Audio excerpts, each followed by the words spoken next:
Bonjour les amis, je suis en présence d'un couple qui s'est battu contre le cancer, pas du tout comme moi, puisqu'ils ont utilisé la médecine allopathique. Exactement. Alors, tu vas nous expliquer quand ça a commencé, ce que tu as fait dans l'ordre et comment tu fais maintenant pour te maintenir. Exactement. Bah écoute, J'en ai posé à côté parce qu'il n'a pas de tête. c'est ça, j'ai pas de tête, j'ai tellement fait d'examens que c'est un peu compliqué dans les dates et puis les examens par eux-mêmes. Mais le tout départ, ça a été à 50 ans, j'allais très bien, aucun symptôme particulier, rien du tout. Je me suis dit, comment on fait pour garder cette santé ou au moins prolonger le plus longtemps possible, parce que c'était une vraie question, quoi. Est-ce qu'on fait bien les choses? Donc la première chose que j'ai faite, c'est une prise de sang. Donc j'ai été voir mon médecin traitant. J'y connais rien, donc voilà, il m'a prescrit ce qu'il fallait. J'ai fait cette prise de sang, on est revenu. À la lecture de la prise de sang, tout était parfait. Il m'a dit simplement, il y a un petit truc, mais c'est pas bien grave. Donc on est ressorti de là heureux, hein, pas de problème, puisque j'avais pas de symptômes particuliers. Super, on reviendra l'année prochaine. L'année d'après, je retourne, je refais la même chose, on repart pour une prise de sang, et là, on retourne le voir, et je vois son visage qui change totalement. Ça nous a tellement inquiétés qu'on ne lui a même pas trop posé de questions, et il nous a dit, je vais vous envoyer voir c'est un urologue, c'est ça, qu'on voit en premier lieu. Et voilà, on a commencé la première fois dans le stress, on est sorti, je vous dis, on ne lui a même pas posé de questions, tellement qu'on a vu son visage changer. Et puis lui, il s'est un petit peu débarrassé de nous. Et voilà, donc dès qu'on est sorti de son cabinet, on a tout de suite regardé ce qu'était un urologue. Et on a vu pour la première fois le mot cancer. Et là, évidemment, tout s'est écroulé. Donc on a essayé de ne pas perdre de temps. On a été voir... Je peux te couper une seconde? Oui. Tu nous as dit qu'il y a quelque chose qui a alarmé ton médecin.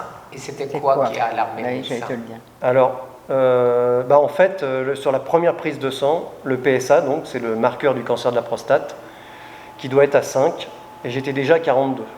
Et c'est le petit détail qui a dit qui n'était pas très important et qui m'a laissé, il m'a laissé pendant un an avec un PSA de 42. De 4 à 42, donc plus de 10 fois. Exactement. Et ça ne l'a pas inquiété? Ça ne l'a pas inquiété.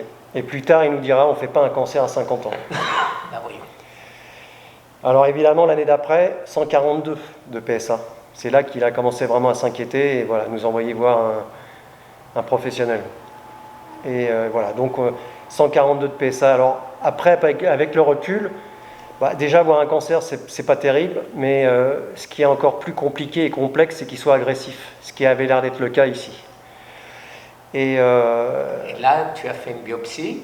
Alors, on a été voir déjà, oui, cet urologue qui a confirmé, simplement avec un doigt. Je ne vous dis pas comment ça s'est passé, avec de la crème, tout ça, voilà, mais il a pu le confirmer, sans machine, sans rien.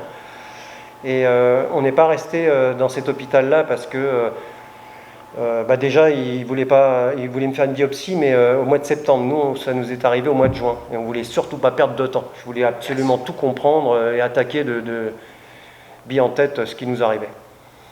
Et donc voilà, il nous a dit quand même il nous a fait prendre le kit, c'est ça, pour aller faire une biopsie. Voilà, on avait tout ce qu'il fallait pour faire la biopsie, mais on avait décidé d'aller voir un autre oncologue que j'ai trouvé moi dans la nuit. Alors ma femme a passé sa nuit à chercher un autre urologue pour cette biopsie. On a trouvé, c'est à l'hôpital Montsouris, un jeune. Déjà l'hôpital était beaucoup plus accueillant déjà. Le jeune et sa secrétaire très agréables. C'est important quand même qu'on ait des gens qui soient un peu compatissants, c'est vraiment très important, qu'ils soient à l'écoute. Ouais. Donc on s'est retrouvés là avec notre kit, puisqu'on avait déjà pris de l'avance par rapport à l'autre urologue. Et puis quand on est arrivé avec notre kit, la secrétaire a dit oui, effectivement, on va faire une biopsie, mais il faut avoir un kit et tout ça. On leur a dit, on l'a. Elle nous a dit, mais c'est pas du tout celui-là. Et en plus, là, vous partiez avec un kit où il fallait faire une anesthésie générale, ce qui ne se fait plus depuis des années. Bon, donc le premier approche dans cette maladie, déjà les médecins ne sont pas d'accord. Bon, donc elle nous a dit revenez, je vais vous donner le comprimé, le comprimé, tout ce qu'il faut pour ça. Voilà. On est revenu donc, on a fait cette biopsie. On devait faire 14 ponctions donc pour avoir mon état exact. Et ce jeune m'a dit, écoute, c'est certifié que c'est bien un cancer et je vais t'en faire que 6. Donc j'ai été très heureux d'apprendre ça, mais après avec le recul, une biopsie, finalement, c'est pas anodin. Mais ça, je ne le savais pas à ce moment-là, c'est pour ça qu'il a voulu m'en faire le moins possible. Donc il s'est avéré que c'était bien un cancer, donc on avait le Gleason, c'est ça qu'on appelle, voilà, 4+3, donc qui est assez important quand même. Et puis ensuite, on a fait quoi? On est parti, on a essayé de trouver Et ta métastase, on l'a découverte quand? Alors, bien après ça. Lui, oui. Alors, la secrétaire qui a été adorable à chaque fois, parce qu'on s'est mis souvent, particulièrement ma femme aussi, à pleurer quand on apprenait les choses au fur et à mesure, et voilà. Donc, elle a été adorable à nous réconforter à chaque moment, à nous dire, prenez soin de vous, venez, maquillez-vous, voilà. C'est des petits détails, mais c'est très important, je peux vous garantir. Voilà. Ensuite, on t'a donné des scanners et des scintigraphies et IRM à faire. Et IRM. Donc on a tout fait. Voilà. Donc on a tout fait. C'est là qu'on a appris. Et c'est là que tu as appris la métastase et que ton cancer, c'était donc un stade 4. Voilà, stade 4, métastasé. Et nous, on ne voulait pas y croire. Et donc son oncologue a décidé de lui faire une ponction dans le sternum. Pour nous vraiment confirmer que c'était une métastase. Alors évidemment... Alors la chimio, ça a commencé quand? Alors la chimio, elle a été faite, que ça a été extrêmement rapide, elle a été faite la première en août 2017. On l'a appris en juin, en août, il prenait sa première chimio. Donc, et vous en avez fait 6. 6. Oui. Il a terminé quand? En décembre, mi-décembre, je crois. Donc 2017 toujours. Toujours 2017. Ouais, ah oui, on n'a certainement pas perdu de temps. On n'a pas perdu de temps. Vraiment... Et la radiothérapie, ils nous ont fait faire une pause parce que bon, il y avait les fêtes de Noël et jour de l'an. On est revenu on est un petit peu parti. On est revenu en janvier. On a commencé mi-janvier la radiothérapie. Et combien de radiothérapie? Il a pris 48. Il a 48 en tout, mais 10. Ils ont commencé par irradier le sternum, la métastase au sternum. Il en a pris 10 au sternum et 38 à la prostate. Alors, un petit détail. Ça a duré de janvier 2018 jusqu'à... Alors, si je ne dis pas de bêtises, on y allait tous les jours, sauf le week-end. Ça a dû s'arrêter mi-avril 2018, un truc dans le genre. D'accord.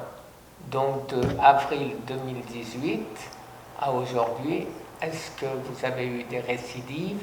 Est-ce que vous avez eu quelque chose? Et qu'est-ce que vous avez fait pour que tu sois dans cet état-là?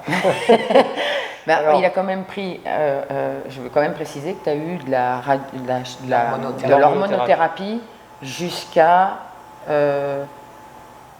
2022. Tu as arrêté en juillet 2022 la radiothérapie. Non, pas la radiothérapie, l'hormonothérapie. Tu as eu donc Firmagon et Dicapeptile. Deux molécules. Voilà.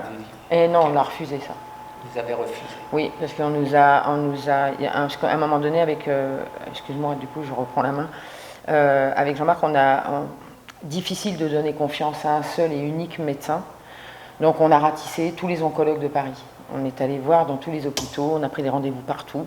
Et qu'est-ce qu'on vous a dit sur le Zytiga? On est tombé donc sur un oncologue qui nous a expliqué qu'en fait c'est révolutionnaire, que c'est une nouvelle hormonothérapie, c'est en plus de l'hormonothérapie qu'il prenait déjà, le Firmagon, c'était en plus, que c'est un protocole, et comme Jean-Marc avait que 50 ans à l'époque, un bon candidat pour être rentré en protocole de d'essai. Et on a refusé parce que on a eu peur parce que moi, la première question que je lui ai posée, c'est est-ce qu'il est condamné ou pas?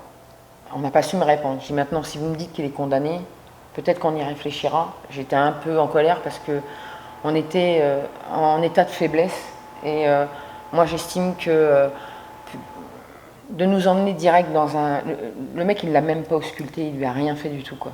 Et d'office, il lui a proposé Et ils t'ont dit qu'ils vous ont prévenu que c'était un médicament palliatif? Pas du tout. Non. Pas du tout. Ils nous ont simplement expliqué que c'était que c'était super, que ça avait fait ses preuves et que c'était vraiment... Qu'on donnait ça aux personnes plus âgées. Aux personnes plus âgées à la base. assez efficace et que là, Voilà, et que ça pouvait, c'était révolutionnaire, c'était certainement. quelque chose, mais en aucun cas on nous a dit que c'était quelque chose pour palliatif, jamais. Voilà, pourtant sur le site du fabricant, Ah mais ça je l'ai vu c'est marqué. après moi. mais j'ai Tu vu, l'as vu après. Bah bien sûr. la première vidéo que j'ai eue de toi, c'était ça. Voilà. Ah oui. Et voilà. J'avais Puis la moi, vraie j'ai- confirmation. Et moi j'ai été voir ce qu'était ce médicament sur internet. J'ai fait mes recherches et j'ai bien vu que c'était et qu'ensuite quand on a trouvé donc notre oncologue qui a fini par, enfin notre, Je suis parti les avec deux. lui. Parce On est fini par partir avec lui, il lui a proposé aussi. qu'il me l'a proposé. Et je suis parti avec lui en fait parce qu'il m'a dit si vous la prenez pas, je vous en voudrais pas. Et c'est ça qui m'a fait vraiment aller de l'avant parce que Donc ce qui a fait que tu l'as pas pris. je l'ai pas pris. Voilà. Ouais. Il m'en a pas voulu et il a fait ce qu'il pensait avec son métier, donc avec les chimios, avec tout ça. Et puis voilà, donc j'ai réussi à encaisser tout ça. Ça a été un peu difficile quand même, le firmagon dans les jambes. Hein. C'est pas aussi simple. Je sais de quoi tu parles. Il y avait le ventre ou les jambes. J'ai choisi les jambes. Bon, donc je ne pouvais plus marcher pendant 2 jours. Ensuite, on m'a installé un cathéter. Donc je ne pouvais plus marcher là, et ensuite on était en train de m'ouvrir ici pour mettre un cathéter. Bon, mais moi j'ai un sport où on met quelque chose de 25 kg dans le dos. J'ai dit c'est fini, tout s'arrête là. Je peux plus courir, je peux plus marcher, je peux plus prendre. Non, pour le moment non. Ce qu'on s'est dit souvent, c'est qu'en fait, quand on a appris qu'il avait un cancer, finalement, il allait très bien, et qu'au fur et à mesure des traitements, il allait de moins en moins bien. Ça se dégradait complètement. Professeur Thomas Siegfried Dixit. Voilà, Exactement. c'était et là, plus ça Alors, allait, plus c'était dégradé, quoi. Pendant tous les examens, j'ai quand même voulu demander à tout le monde 142 de PSA, 50 ans. Est-ce que c'est grave? Est-ce que personne nous répondait? Personne n'osait nous répondre. Toujours allez voir votre professionnel. Bon. Le professionnel, lui, qui est professionnel, n'ose pas répondre non plus. Parce que après, je peux comprendre, tout le monde est différent. Donc Bien sûr. voilà, ça se comprend. Donc on a passé énormément de temps sur Internet. Oui, bien sûr, mais voilà. Donc on a continué. Donc 2022, jusqu'en 2022, avril 2022, vous avez fait les traitements allopathiques, Oui. mais entre 2018 et 2022, est-ce que tu mangeais tout ou tu Alors, avais déjà fait attention à non, ton alimentation? Au début, je m'occupais de rien. J'ai demandé à l'oncologue s'il fallait que je fasse quelque chose. Il m'a dit non, vivez, il n'y a pas de problème. Ok. Je m'occupais de rien. Je ne sais pas ce qu'il fallait faire. Et puis, je rencontre un ami en Guadeloupe, quelqu'un qui a 75 ans, qui était un petit peu plus âgé que moi, qui est très discret, on commence à discuter de ce que j'avais comme problème. Et lui me dit, mais j'ai déjà eu 2 cancers, un de la prostate qui est parti sur la vessie, et puis de la vessie, on allait me l'opérer parce que bon, il y avait des métastases partout, et pour lui mettre une poche en plastique. Et il me dit, j'ai entendu parler d'un truc, j'ai fait ça pendant 1 mois, le temps qu'on me prépare pour l'opération, jusqu'au prochain examen. Et je dis, mais c'est quoi ce truc? Et il me dit, j'ai pris des jus de légumes. Alors il dit, je prenais n'importe quel légume, je prenais des épices, je prenais des herbes, je mettais tout ça dans le mixeur, parce qu'il n'y avait même pas d'extracteur de jus. Je prenais ça, voilà, j'essayais d'épicer ça au mieux possible. Il a fait ça pendant 1 mois. Et puis là, il est revenu pour repasser ses examens en préparation de l'opération, et plus de cancer. Plus de cancer, ça fait 18 ans, plus de cancer, on ne l'a jamais opéré. Alors là, je suis tombé à la renverse, et connaissant cet ami, j'ai dit, voilà, il ne raconte pas du pipeau. Donc, sur Internet, on ne cherchait plus sauver du cancer, mais on cherchait jus de légumes. Et là, on a commencé à découvrir Thierry Casanova, Guy, Irène Grosjean, enfin, voilà, tout ce qu'on peut découvrir quand on cherche autre chose. Je fais une petite parenthèse. Personnellement, je n'ai jamais recommandé les jus de légumes, puisque dans les légumes, il y a les fibres. Et c'est les fibres qui empêchent de monter la glycémie. Exactement. Si on fait un jus de légumes, on n'a plus de fibres. Et le sucre, donc des fruits, des légumes, fait monter la glycémie, parce qu'il y en a beaucoup plus. Oui. Par contre, ton ami, ce que j'ai relevé, c'est qu'il mettait beaucoup d'épices. Oui. Et les épices, c'est ma potion magique que j'utilise. Mais tu sais pourquoi? Un Dispral. Bien sûr. Voilà, parce que avec le recul, on cherche quoi? quand on mange normalement, et ça, là, je le dis à tout le monde, malade ou pas, quand on mange normalement, on est acide, on n'est pas fait. Alors, la première que j'ai écoutée qui disait ça, c'est Irène Grosjean. On a un système digestif comme les singes. C'est nous qui avons changé notre façon de vivre. La modernité de ce qu'on est aujourd'hui rend notre corps acide. Tout ce qu'on mange, beaucoup de choses, rend acide et n'est pas fait pour nous. Du lait de vache, des choses comme ça. Voilà, donc on est des fous. Alors, gustativement parlant, c'est extraordinaire. Moi, j'ai des parents charcutiers, grands-parents charcutiers. Ouais. Mais c'est pas bon. Ça mène au problème, c'est clair et net. Et effectivement, les épices et l'Indispral, vous allez voir sur Internet, ça vous donne l'acidité ou l'alcalinité du produit transformé dans le corps, en fait, on va dire. Et le cancer se développe sur quoi? Ah ben, sur de l'acidité, Voilà. évidemment. Et donc, on découvre tout ça une fois qu'on est malade. Donc, c'est pour ça qu'on est là, pour vous expliquer, quand on ne l'est pas, faites les choses. Il faut vraiment faire les choses. Il faut commencer. Même si vous ne faites pas tout d'un coup, orientez-vous vers ça. Il n'y a pas de secret et c'est très facile à comprendre. C'est un petit peu plus difficile à faire d'avoir des tentations. Hein, ça, c'est clair, c'est assez difficile. Mais franchement, c'est un truc de fou. Alors, ça 2022. Guérit. Alors, 2022... Qu'est-ce que vous avez fait?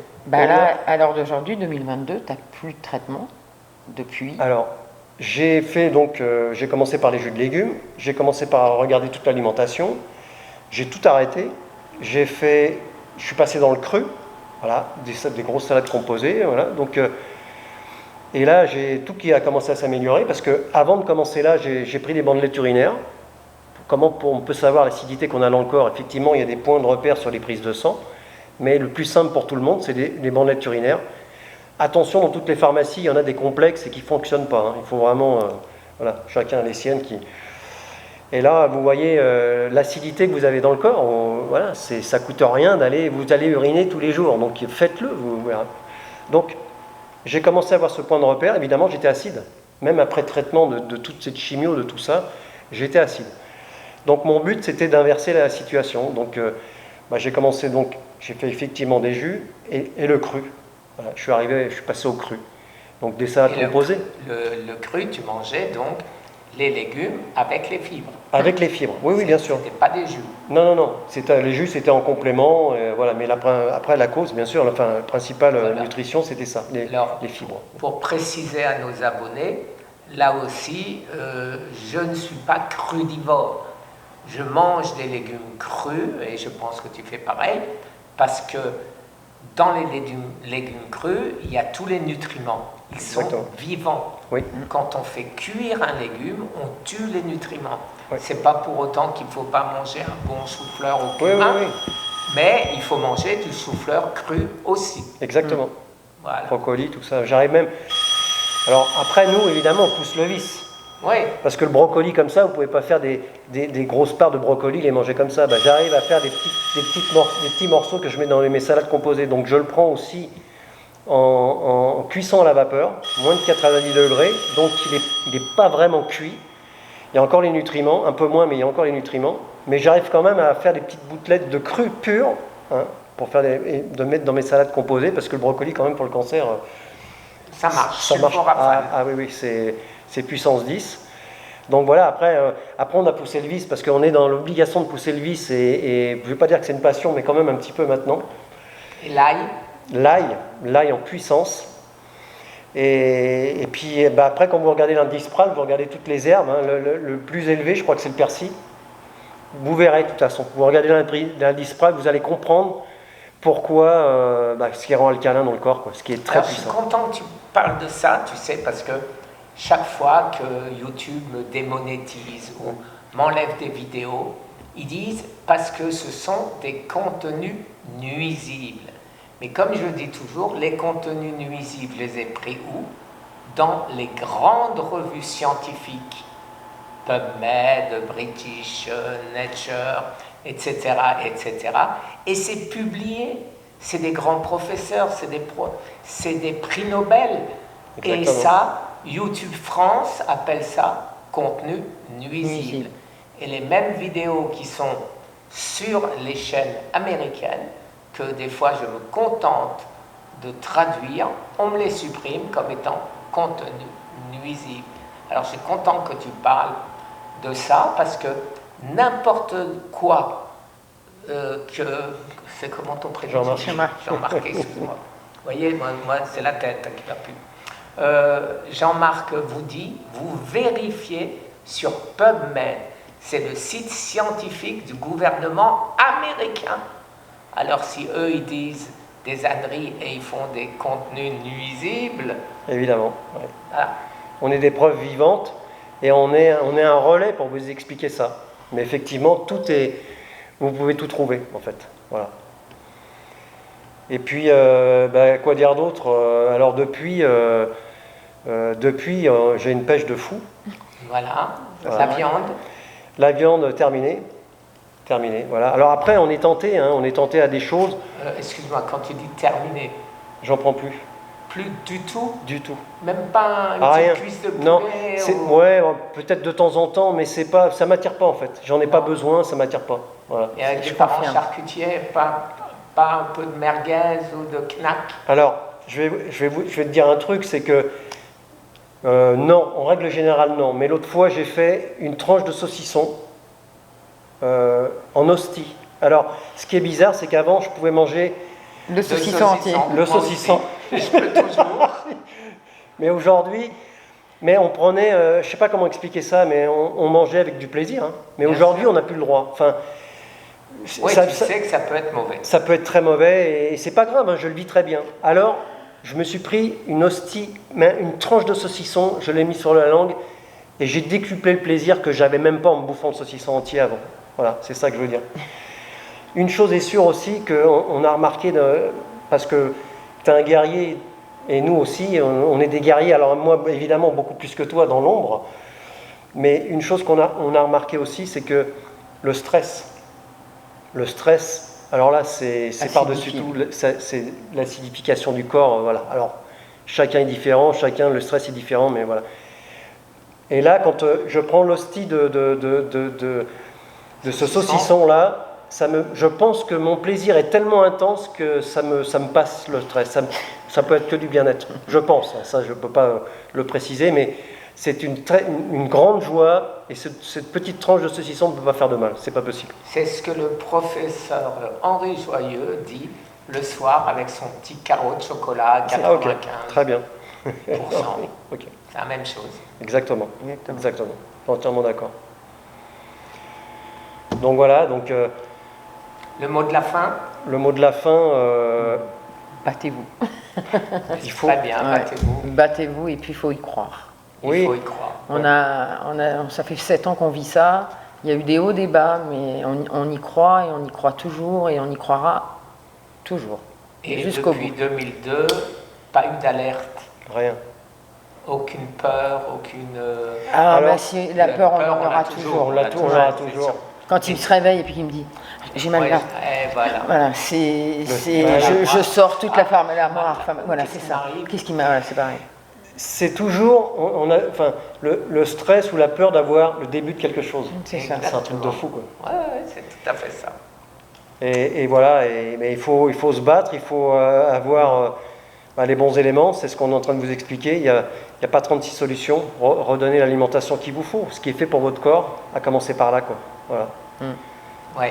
Alors moi, je tenais à interviewer Jean-Marc pour une raison très simple. Vous savez que je dis toujours que le cancer peut avoir une source multifactorielle et que la guérison l'est tout autant. Et vous voyez que Jean-Marc s'en est sorti avec de la chimio, avec de la radiothérapie et avec l'alimentation, puisqu'il a fait attention, et c'est certainement ça qui a empêché sa rechute. Et tant qu'il continuera sur cette voie, je pense que tu n'auras pas de rechute. Pour moi, je suis arrivé à cette maladie avec un corps acide. Aujourd'hui, je ne retournerai jamais dans le corps acide. Ça, c'est clair. En tout cas, voilà. Et par l'alimentation, je suis autonome en alcalinité 24 heures sur 24. Enfin, donc, tu ne feras pas de récidive. Il n'y a aucune raison qu'ils reviennent, que cette saloperie revienne. Aucune raison. Voilà. Il faut vraiment passer au cru, absolument. Les amis, très beau message d'espoir Oui. pour vous qui êtes dans notre cas. Alors, juste avant de partir, j'ai une petite question qui m'a traversé l'esprit pendant toutes ces années de notre combat, parce que j'en fais partie quand même si je suis pas malade, je suis l'accompagnatrice et c'est un gros boulot. Vous vous doutez bien que le fait qu'il ait eu un cancer de la prostate et avoir tous les traitements qu'il a eu et tout ça, nous avons mis notre sexualité d'un commun accord en berne depuis. Voilà, donc depuis. Comme un accord de ton côté. Surtout de mon côté. Oui, surtout. Voilà, Voilà, donc, exactement. en La discutant, possibilité. voilà, en discutant en couple, parce que voilà, étant donné que Jean-Marc n'avait plus La cette libido. capacité Ouais, et de libido. libido, donc j'ai pris la décision, puisque c'est mon mari, de l'accompagner là-dedans jusqu'à là. Donc j'ai mis mon côté féminin et ma sexualité de côté. Et je me suis posé la question si en fait le fait d'avoir fait ça n'avait pas aussi contribué à la guérison, on va dire, à la guérison où on en est aujourd'hui, au bout de 7 ans, malgré le fait qu'il ait pris chimio, radiothérapie, hormonothérapie et abstinence totale. Est-ce que ça ne fait pas partie aussi du protocole, plus l'alimentation? C'est un tout. Voilà. Qu'est-ce que toi tu en penses avant que je réponde ce que j'en pense moi? Bah écoute, moi j'ai plus de libido, donc j'ai plus d'envie, donc ça pour les hommes ils vont comprendre ce que je veux dire, donc j'ai pas de problème, ça me pose pas de problème. Mon problème c'était effectivement si elle avait des envies, ce qui n'est pas le cas pour le moment. Non, parce que je me suis mis en pause avec toi. Oui. Après, aujourd'hui, là, si on réfléchit, si j'essaye de trouver la solution, d'aller dans ce sens-là, c'est pas encore ma question, je suis pas pressé. Effectivement, si on met ça en route, si c'est possible, est-ce que ça serait pas dangereux? Voilà, ça c'est vraiment une question que je me suis pas encore posée et je suis pas pressé non plus. Mais Alors tu sais que moi j'ai eu le même Oui. problème, puisque moi on m'a fait une orchidectomie que je considère ayant été une erreur médicale. Parce que tu le sais, je l'ai dit 100 fois, je l'ai expliqué dans mes livres, depuis 12 ans, le professeur Schulman et d'autres se battent en expliquant que la testostérone n'a jamais été la cause du cancer de la prostate, n'a jamais boosté le cancer de la prostate, mais ce sont les œstrogènes qui sont créés à partir de la testostérone qui boostent le cancer. Donc effectivement, quand on supprime la totalité de la testostérone, pendant un moment, ça fait baisser le PSA et le cancer a moins de nourriture. Mais ce n'est pas la testostérone, c'est les œstrogènes.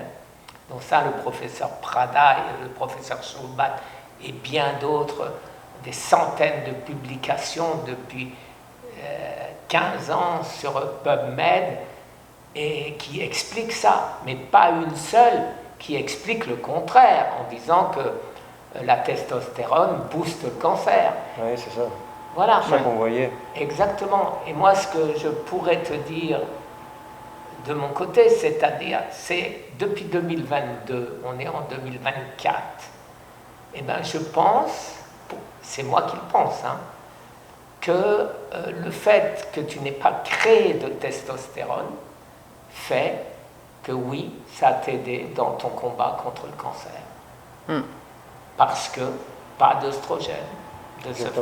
Oui. C'est ça. Et si maintenant tu veux en savoir un peu plus, tu vas sur Internet, je mettrai le lien, tu regardes le professeur Schulman qui t'explique ça avec les études, avec tout, et qui t'explique, mais de la manière la plus simple possible, qui c'est normalement qui attrape un cancer de la prostate? C'est les jeunes comme toi ou les vieux comme moi? Oui, oui, c'est ça. Voilà, c'est les vieux comme moi. Ouais. Et donc, et pourquoi? Parce qu'on fait moins de testostérone. Et c'est les jeunes qui ont beaucoup de testostérone, 20 ans, 30 ans, 40 ans, qui n'ont jamais de cancer de la prostate. Ok. C'est Simple évident. à comprendre. C'est évident. Bah oui. Bon, mais pour l'instant, c'est pas la Voilà, priorité. c'est pas le but. non. Voilà. Ça, Je sais qu'il y en a qui vont se dire c'est dommage, mais après, c'est vrai qu'on était dans les salles d'attente, on a questionné tout le monde. Il y avait des gens qui n'osaient pas dire qu'ils n'avaient plus d'érection et c'était... Oui, mais c'est toujours ça. Mais moi, bon. j'entends tous les jours des gens qui sont sous Firmagon, sous Zytiga, sous des tonnes de trucs d'hormonothérapie. Ils disent, oh non, de ce côté-là, ça va bien. Ouais, bien sûr. Ouais. C'est pas possible. Non, c'est pas possible. Et puis, voilà. il y a d'autres plaisirs dans la vie et pour avoir ces autres plaisirs-là, il faut être vivant. Donc, exactement. Voilà, ça va pas plus loin. Voilà. Exact. Et c'est comme la bouffe. C'est ça. Il y a des gens, ils disent, ah ben non, moi je préfère manger, tant pis. Voilà. Et il y en a d'autres qui préfèrent vivre avec leurs enfants, profiter de la vie avec leur épouse et se passer de steak frites. Exactement, c'est ça. Parfait. Merci les amis et merci à toi pour cette question supplémentaire Bah oui. qui valait la peine d'être prise en compte. Voilà. Et puis simplement de dire aux hommes de ne pas se prendre la tête avec ça. Si vous êtes accompagné d'une femme qui vous aime, il n'y aura pas de problème. C'est vrai. Voilà. Donc occupez-vous. Moi j'avais un avantage sur toi. Oui.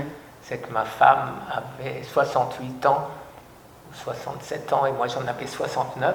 Alors je lui ai posé la question, tu veux encore des bébés ou pas? Ceci dit, il m'aurait posé la même question, j'aurais dit non. Ah bah tu vois. J'en ai eu 2, c'est bon. On a eu, Voilà. c'est fait. On passe à Merci les amis. Alors je vous mets ça demain matin, vous l'aurez sur mon site Cancer Thérapie. Très bonne journée. Au revoir. Au revoir. Bah ouais, parce qu'il y a quand même beaucoup d'hommes qui souffrent de ça. Oui, on voyait. Bah oui. Quand on posait des questions, il ouais, honte et tout. J'ai arrêté. C'était affreux, il me faisait mal au cœur. Et moi, il y avait un mec, je me rappelle tout le temps, on lui avait demandé de poser la question, et il lui dit, oh, bah, de toute façon, parce qu'il me regardait avec un tel, je l'ai accompagné partout, et il était là, il se posait des questions, et puis quand il partait en radio, en examen, moi je discutais avec les gens à la salle d'attente, il dit, bah ouais, il me dit, je pourrais dire un message à votre mari, il a beaucoup de chance d'avoir une femme qui l'accompagne. Il me dit, moi, ma compagne, elle est partie le jour où j'ai eu mon cancer de la prostate. Ouais, il y en a qui ça m'a fait mal au cœur. Mais oui, il y en a qui partent. Femmes comme hommes. Hein. Après, c'est ce que je lui disais souvent, il y a beaucoup d'hommes aussi qui ont ce genre de problème, mais nous, on est ensemble, c'est le père de mes enfants. Peut-être que si on avait divorcé entre-temps, qu'il avait rencontré une autre nana de 20 ou 30 ans, comme la plupart des hommes font, elle se barre. Hein. J'ai pas posé la question non plus, c'est ce que j'ai dit à Jean-Marc. J'ai dit, je sais pas s'il n'était pas avec une petite minette de 30 ans qui n'a pas envie de se taper, voilà. C'est possible aussi. Ah ben oui. Donc, mais c'est vrai que, voilà. Et lui, il a eu peur à un moment donné, il m'a dit, tu vas partir. Je lui ai dit, mais ça va pas. Ça va pas. Après, l'accompagnatrice, c'est... Il faut être fort. Hein. Ouais, c'est aussi je sais pas si je serais capable, j'aurais été capable... Enfin, il faut être fort. On est dans les deux cas, oui, parce que vous l'avez, et nous, parce qu'on est impuissants. Vous êtes un couple. Oui, et puis il a l'impuissance aussi. Mais ça aurait été l'inverse.